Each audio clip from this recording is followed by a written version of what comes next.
is honesty the best policy? So, did you want to lead here? What's your thoughts there? Well, this is actually really interesting because as I get older, I realise that the characteristic that I respect most in a person is sincerity. Like people go, oh, what do you like?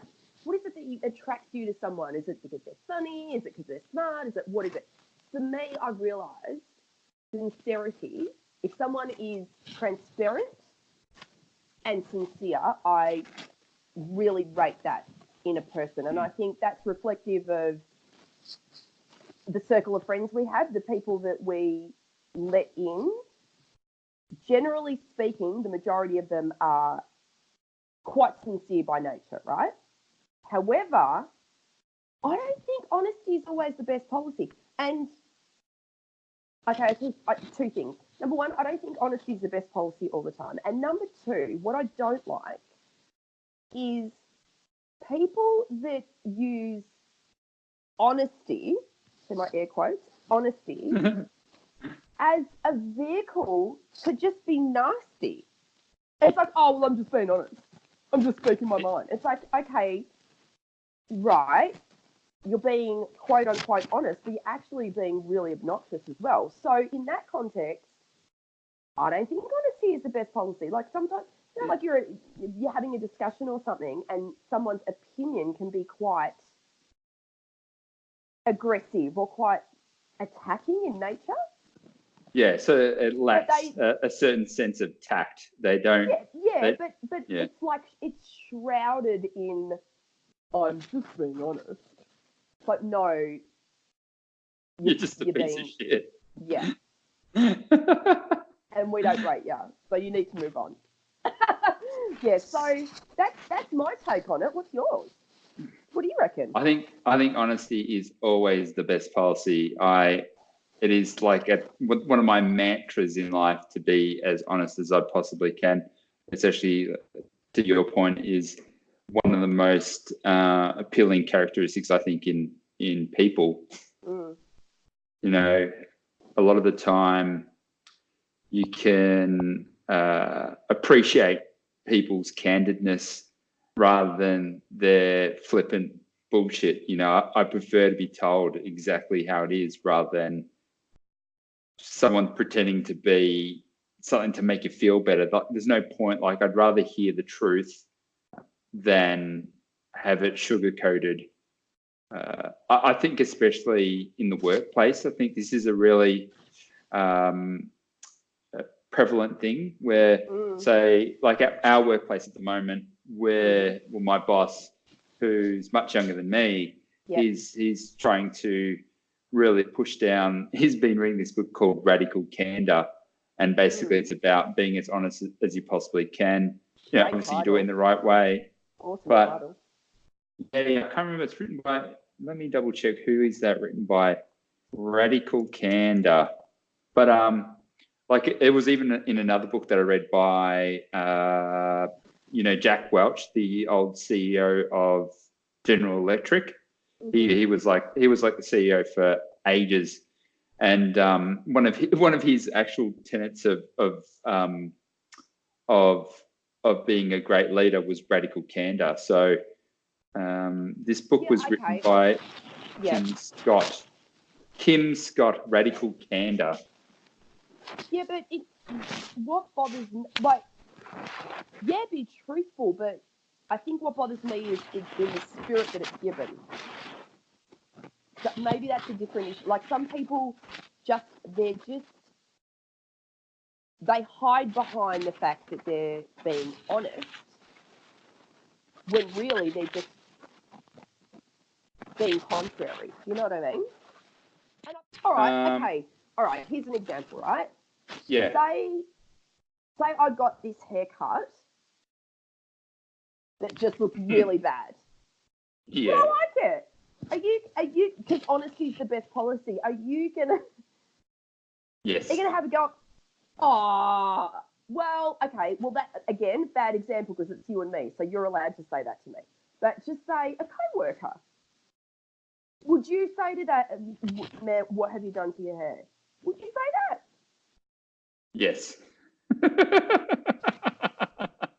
I'd be like, dude, what is going on with your hair? That's ridiculous. You That's would not. yeah, I would. Would you seriously do that? Yeah, I tell people when their hair looks good, and I tell them when it looks bad. I'll be like, there's a guy at work, Will, and I always go to him, oh, your hair's looking really good today. And he Yeah, would be like, thank you. what's Will's secret? Is he using good I don't know. shampoo He doesn't look like he washes it, to be honest with you. Oh, well, that's Yeah. what it is, all those natural oils. Yeah. Go Will, shout out. But I'm gonna flip this as well, right? So what do you when it comes to honesty and your children, Yeah, what do you reckon there? I'm super honest to my children. But they're my kids. So that's how I choose to raise them in quite a matter of fact fashion. So no white lies. Oh, hey, I didn't even want to. This is going to really disturb a lot of our listeners. I didn't even want to lie to them about Santa. Yeah, I was the same. I didn't even want to. I was like, my whole thing was, I'm not going to tell them that he's not real, but I'm not going to not tell them either. So if they find out, then my answer was always this. My answer was always, well, what do you think? And Nathaniel being so clever, he was about 5, comes to me and he's like, Mum, is Santa real? Me, well, what do you think?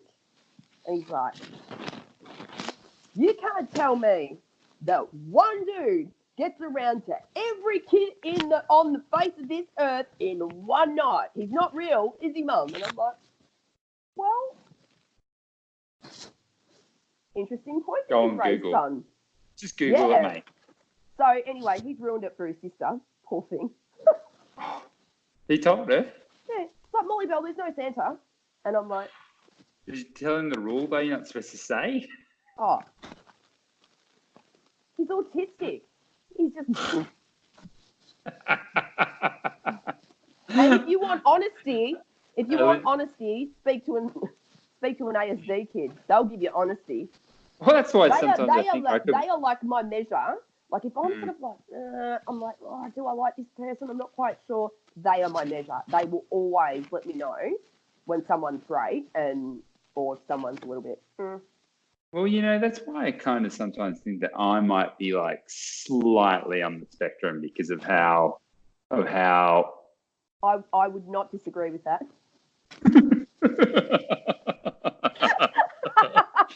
You're the first person who said that. I'm like, no, I wouldn't disagree. My personal diagnosis, I think you've got ADHD for sure. ADHD. What is ADHD specifically? Okay, I'll break it down. So, it used to be ADD and ADHD. Okay, ADD is attention deficit disorder. ADHD is attention deficit hyperactivity disorder. Right. So I would say that now they've just blanketed it and they just call it straight out ADHD. But I would say Sammy's ADD and Nathaniel's ADHD. So Samuel has attention deficit, but Nathaniel is hyperactive and has an attention deficit, which is you, my friend, without a doubt. But, and I say that with love. Oh, there you go. Honesty being the best policy is the theme of tonight. We're being honest. We're being honest. But they say that a lot of successful people are ADHD because this is a very, very general statement, but ADHD, generally speaking, ADHD people are very bright, and their thoughts are like, and I know yours are. Yours are always, you can't stay on topic for like 3 seconds. And that's why, yeah, I cannot stay on topic at all. That's why I struggle. That's why I've struggled. Okay, though. That's all right. That's why I've really struggled over the years with staying in a singular job as well. Is because Well, like you I kind of know this now. Yeah. But that's because you're highly intelligent. I feel anyone that I've come into contact with who's had ADHD, and there's a few, like I know quite a few adults with ADHD. I think I've got a touch of it myself because I can't stay on task. It's just, I'm a mess. I'm so disorganized, I can't focus. You and I mean, generally a conversation between you and I, we're always talking over the top of each other because our minds are going so fast. But I could see a little bit of spectrum about you, mate. Keep it real. Keep it in the family. What's another one? All right, so that's honesty. So I think we've got a bit of a consensus there that honesty is well and truly the best policy. You know, it's everyone's fakeness at the end of the day. I don't think it's the same thing. It doesn't make you fake if you've filtered your sometimes I think it's thoughtful actually to think, oh, you know, do I really need to say that? I think it's heavily dependent on the circumstance. This is the way I would put it. Is like I wouldn't actively just be like, oh, dude, you got a shit haircut. If someone went to me and went up to me and went, what do you think about my haircut? I'll be like, well, if you're asking me for my professional hair opinion, because I know a lot about hair. Yeah. Under that beanie, there's just a Rapunzel mane, isn't there? It's basically an afro, yeah. Flowing. It's a transparent afro. You see right through it.